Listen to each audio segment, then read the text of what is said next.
안녕하십니까. 역세권연대 저 이기로입니다. 오늘은 철도 그 지하특별법 요거를 그 국회에서 1월 9일 날 통과됐죠. 이 부분에 대해서 말씀을 해드리겠습니다. 왜 그러냐면은 이 철도가 지하가 아니고 전철 같은 경우는 지하가 많은데 철도는 지상이 많죠. 그래서 이 지상에 있는 거를 지하로 내려야 되겠다. 왜 그러냐면은 이 지상으로 하다 보니까 양쪽으로 도시가 갈라지죠.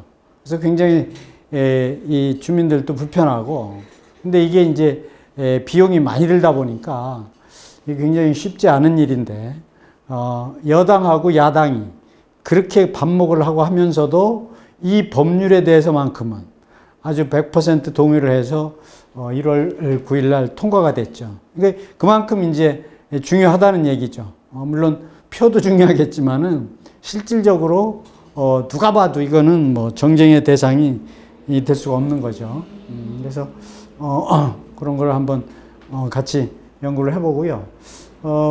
이 지금 그 GTX라든가 그 KTX, SRT 또 전철 포함해서 모든 전철이 지상으로 되어 있는 거는 다 포함이 됩니다. 그래서 그 부분에 대해서 말씀을 해드리고, 지난주, 지지난주에도 그 상담들을 많이 하셨는데, 상담들이 원하는, 상담하고자 하는 그 종목이 다 틀립니다. 그래서, 근데 하여튼 굉장히 많이들 질문을 하셨어요. 그래서 나름대로 만족할 만한 상담을 해드렸는데, 하여튼 이 철도 지하와 부지, 이 통합에 관한 특별법인데, 요게 1월 9일 날 국회를 통과해가지고 1월 30일 날 제정이 돼서 내년 2025년 1월 31일 날 시행이 되는 겁니다. 그래서 이게 금방 국회 통과됐다고 그래서 시행이 되는 건 아니거든요. 왜냐하면 준비하는 또 기간이 있고 하기 때문에. 보면은 이런 철도 지하법을 만들게 된 이유는 뭐냐면은 도시공간의 효율적인 활용을 통해서 공공복리 증진과 도시 경쟁력 확보를 기하는 데 있다. 그러니까 예전에는 전철 하나만 놓는 것도 굉장히 버거웠는데 이제는 우리나라도 많이 발전을 해서 이렇게 지하화까지 생각을 하게 된 거죠. 굉장히 아주 고무적이고 좋은 일이죠. 나라가 그만큼 발전했다는 이야기니까. 그래서 요거는 관련된 법률을 제가 앞에 한번 올렸고요. 요게 이제 철도경제라는 신문의 보도 기사인데 1월 9일 날 국회 통과가 되고 나서 국회 통과가 됐다. 이래가지고 이제 이렇게 철도가 양분이 돼 있죠. 양분이 돼 있는 거를 지하로 집어 넣으면 이 철도가 지나가는 이 부지를 활용할 수가 있죠. 활용하는 것뿐만이 아니라 시민들이 굳이 돌아서 갈 이유가 없죠. 바로 왔다 갔다. 그렇기 때문에 굉장히 효율적으로 도시를 활용할 수가 있다. 뭐 그런 얘기 너무 당연한 거죠.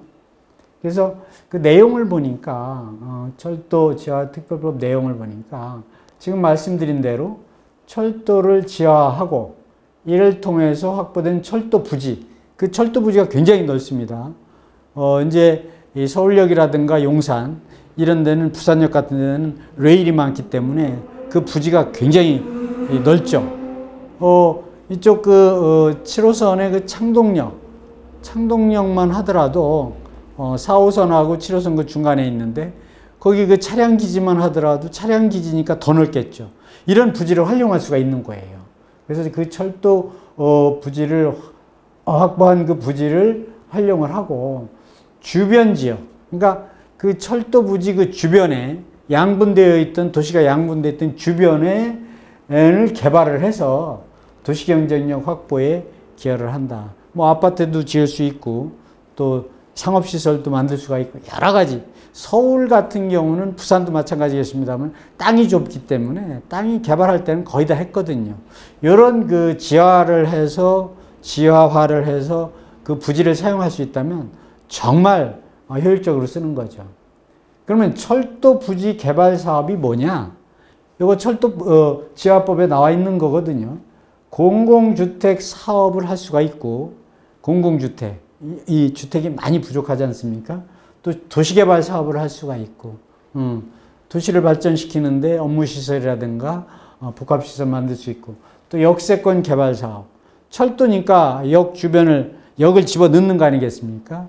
그러니까 그 부지를 또 역세권 개발 사업을 또 할 수가 있고, 그런데 그 다음에 이제 철도 개발 기본 계획은 각 지자체에서 세워야 됩니다. 이 법이 그렇게 되어 있습니다. 왜 그러냐면 부산도 있고 서울도 있고 수원도 있고 많은데 각 지역이 이 지역마다 그 실정에 맞도록 지자체장이 계획을 세우라는 거죠.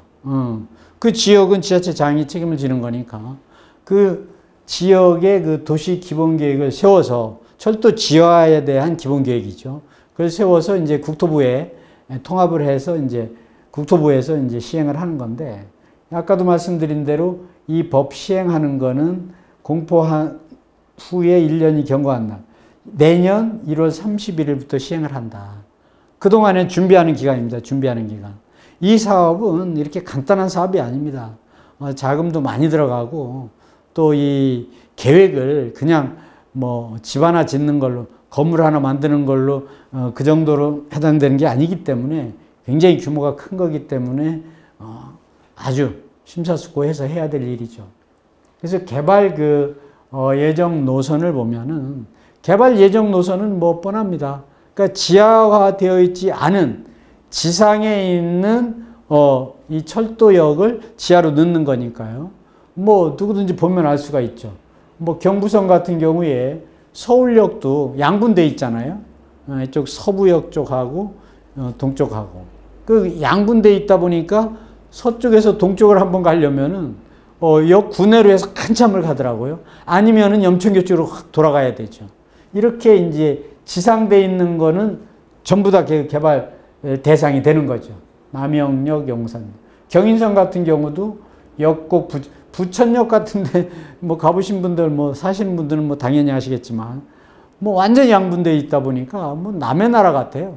여기는 뭐 이쪽에서 저쪽을 가려면 뭐 아주 굉장히 세월이 많이 걸리죠. 시간이.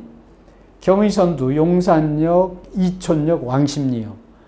왕십리역 같은 경우도 이 지하철 같은 경우는 지하로 되어 있는데 이 경의선 같은 경우는 지하가 아니고 지상으로 철로가 가게 되어 있죠.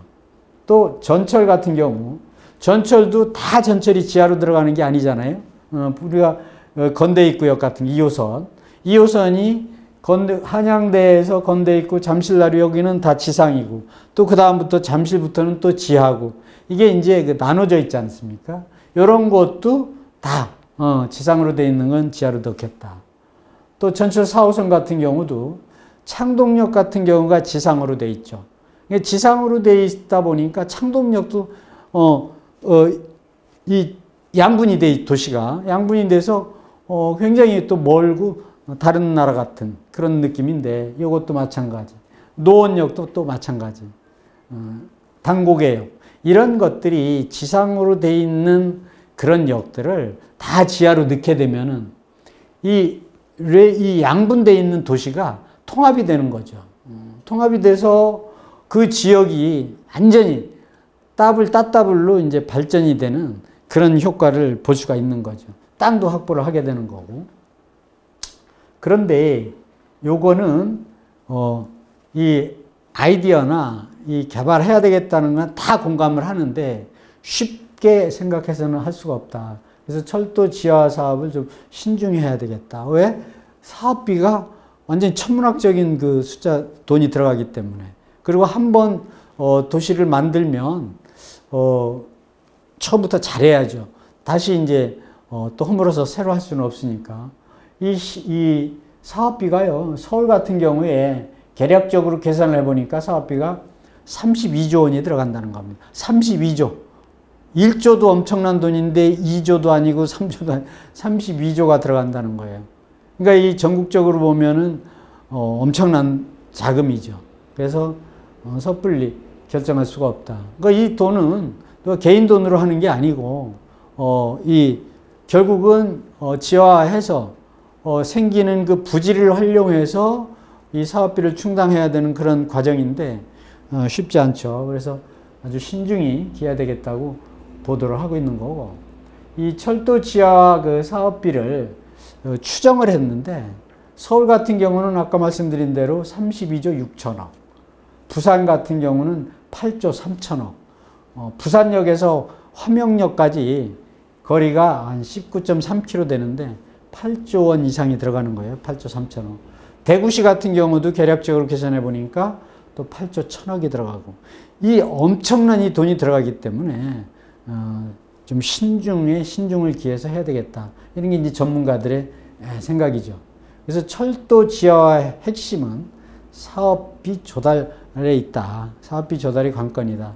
그래서 아주 좋은 사업이고 대한민국 그 도시 이 발전을 위해서 당연히 해야 되는 건데 좀 신중히 해야 되겠다. 그래서 철도 지하를 하게 되면 그 효과가 어떤 효과가 있느냐? 앞에서도 말씀드렸습니다만 단절된 도시를 복원한다. 동서로 남북으로 이 분리가 되어 있는 도시를 통합하는 효과가 있다. 그 다음에 소음이나 분진 방지. 그러니까 지상으로 철도가 다니다 보니까 그 주변에 있는 주민들은 아주 굉장히 시끄럽고 또 분진도 많고 그동안에 어려움이 많았죠. 그런 게 완전히 이제 없어지는 거죠. 그리고 이제 지상으로 이렇게 하는 거를 지하로 넣다 보면 또 직선화도 할 수 있고 또 지하화가 되니까 또 그런 효과도 있고, 또 지상 공간을 이제 공원을 만들면 지상 공간을 이 업무 시설이라든가 복합 개발도 하겠습니다만 일부는 당연히 공원화가 되겠죠. 그렇게 되면 삶의 질이 또 개선이 된다. 복합 개발이 또 가능하다. 결론적으로 한마디로 얘기하면은 지하화로 하면서 도시 경쟁력이 확보된다. 지금 전 세계적으로 도시의 발전이 결국 그 나라의 발전으로 보는 그런 시각인데, 우리나라도 서울 같은 경우 세계적인 도시인데 이 도시를 또 지하로 해서 철도를 하게 되면은 훨씬 더 레벨이 올라가는 거죠. 당연히 해야 되는 아주 좋은 사업입니다. 지하를 하게 되면은 어떤 지역이 투자하면은 좋은 지역이 되겠는가? 우리가 생각할 수 있는 건데 누구든지 아는 거죠. 지상으로 되어 있는 철도를 지하로 넣는 역이 다 혜택을 보는 거죠. 엄청난 혜택을 보는 겁니다. 그러면 지금 건대 입구역 같은 젊은 분도 많이 가서 놀기도 하고 하는데, 거기 양쪽으로 분류되어 있는 게 통합이 되면은 훨씬 더 발전이 되는 거고, 노원역도 마찬가지, 잠실나루역, 당구개역 같은 경우는 지금 거의 아주 낙후돼 있죠. 개발이 안 돼 있죠. 그래서 지금 이제 재개발 이런 거 하고 있는데, 재개발을 해도 한계가 있죠. 그래서 통합이 되면은 또 아주 신도시가 멋지게 이제 탄생이 되는 거죠. 그래서 단절이 되어 있는 낙후된 그런 지하가 되는 역은 다 투자할 수 있는 유망 지역이다. 그래서 철도 지하가 예정 지역으로 미리 이 투자를 하면은 그 선점 효과가 크다. 그래서 지금 이게 금방 되는 사업은 아닙니다, 이게. 그래서 계획 세우는 것만도 1년인데 계획 세웠다고 해서 금방 삽을 뜰 수 있는 것도 아니기 때문에, 그러나 장기적으로 보면 이 법이 이미 만들어졌다는 건 하겠다는 거거든요. 시간은 조금 늦어질 수도 있고 좀 빨라질 수도 한데 분명히 지하로 들어가는 것은 확실하기 때문에 기왕에 투자할 것 같으면은 이런 지역에 가서 선점하고 있으면 그렇지 않은 이미 지하화가 돼 있는 지역보다는 훨씬 좋다. 이런 것을 우리가 다 알고 있지만 실행을 하시면 좋은 그런 성과를 낼 수 있지 않을까, 그런 생각이 듭니다. 그래서 오늘 이 지하화 특별법에 대해서 말씀을 드렸습니다. 오늘 여기까지 하겠습니다. 고맙습니다.